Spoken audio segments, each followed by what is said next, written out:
pretty much hourly, daily, Hannity, Hannity, Hannity. Joining us now with the breaking news, Fox News contributor Sarah Carter, Fox News legal analyst Greg Jarrett. Sarah, we begin with you. Let's get into a deep dive into this new development. I think one of the most important things that we've discovered, Sean, is the fact that, and this has been going on for some time, I've been looking into this for over a year now, is that McCabe actually gave a stand-down order, according to the sources that I spoke with, in the early phases of the Hillary Clinton use of a private email. And that would have been in March 2015, after the New York Times first broke the story that she was using a private email for government business. Shortly after that story came out, FBI agents with the Washington, D.C. field office opened an investigation into Hillary Clinton and began to look into all aspects of that. At that time, McCabe was overseas in Europe and sent a message, according to the sources that I spoke with, electronically to those agents and told them to back off and to stay away from that. Now, remember, it wasn't until July that when the Inspector General had actually asked at the DOJ, that was in 2015, to open an investigation into Hillary Clinton. And this is a significant development, Sean, because that means that there were possibly two stand-down orders. We know that the Wall Street Journal reported that there was possibly a stand-down order on the Clinton Foundation investigation. This adds a whole new scope to that, and apparently there is evidence to show it. All right, let's go to Greg, the legal side. So much to cover on this. If McCabe actually, for political reasons, gave a stand-down order, that would arguably be obstruction of justice. Even FBI officials can obstruct their own investigation.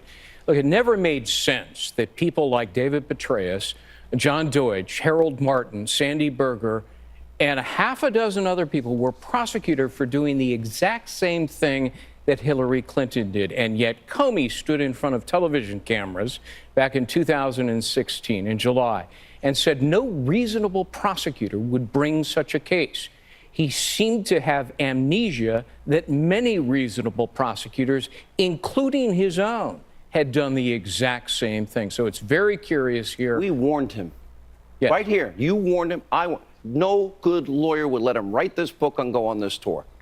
Well, and the other aspect of this is we've learned today that he's hired yet another lawyer. Now, the first lawyer, Patrick Fitzgerald. That's right. The first lawyer, Daniel Richman, is the person to whom Comey leaked 7 stolen presidential memos, 4 of which were classified in terms of their content. So now he can hide behind the attorney-client privilege with Richman. And if he also gave those same memos to Fitzgerald, and I believe he did, he's now hired him to hide behind the attorney-client privilege. That put Scooter Libby, That's who right. was recently pardoned, he's the one that put him on trial. That's and correct. Got a conviction. That's correct. Yeah. So you've got Comey now versus McCabe, and I suspect McCabe's going to start singing like a canary because he is in serious legal jeopardy now with the criminal referral against him for lying to the Inspector General. Sarah, last word for you tonight.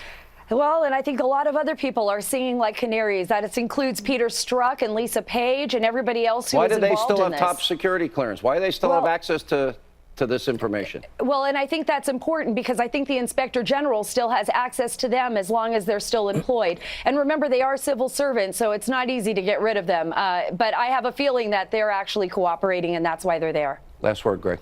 Yeah, I think when the Inspector General report comes out, and criminal referrals are made, plea deals are going to be had, and people are going to start flipping and incriminating and implicating other people. And one of those people may be James Comey, who's now hawking his book, pocketing millions of dollars.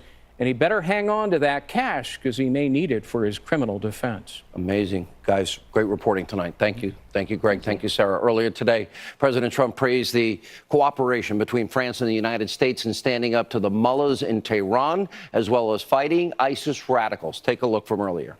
France and the United States also agree that Iran cannot be allowed to develop a nuclear weapon, and that regime must end its support of terrorism. All over, no matter where you go in the Middle East, you see the fingerprints of Iran behind problems. I also want to thank President Macron for France's vital contribution to our very successful campaign against ISIS. Here with reaction, former Deputy Assistant to the President and Fox News National Security Strategist Sebastian Gorka and NRA TV contributor, former Secret Service agent Dan Bongino. All across Asia, you see you see all these relationships. The Prime Minister of Japan, the President of China capitulating on intellectual property rights, on trade, on automobiles, on tariffs. You see what was unspeakable, Dr. Gorka, an amazing alliance to combat Iranian hegemony between the United States, Israel, the Saudis, the Emirates, the Jordanians, Egyptians. Unthinkable in the Obama years. Yeah, and all of this in just 15 months. I mean, think about what he's achieved.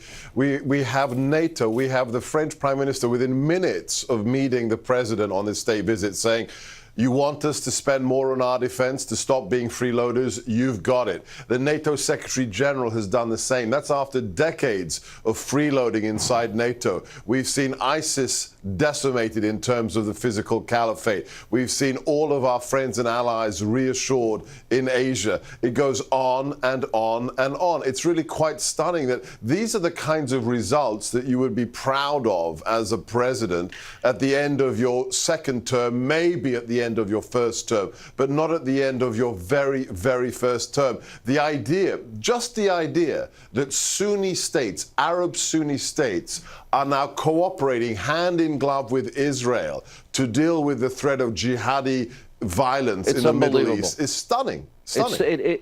And it's interesting now, as the president isolated North Korea, we saw, Dan Bongino, what the North Koreans did. And the relationship, the good relationship that President Trump had with the president of China. That played a big part in all of this, and acquiescing on major issues. Now you see the same thing happening, the alliance created against the Iranian mullahs. Very different approach than backing up $150 billion in cash and other currencies in cargo planes.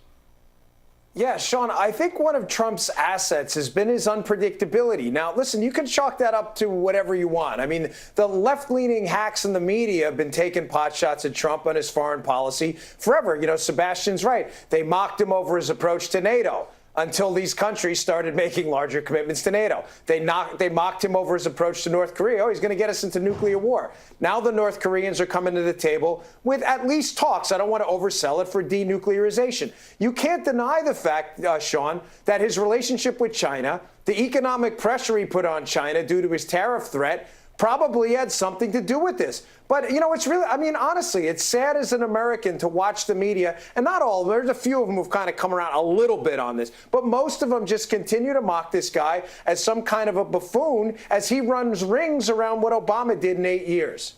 All right, I want to thank you both. Incredible night, incredible opportunity for the world, too. Appeasement never works. Peace through strength works. Again, we saw it with Neville Chamberlain versus Winston Churchill. All the people that were against Ronald Reagan, and we see it working here.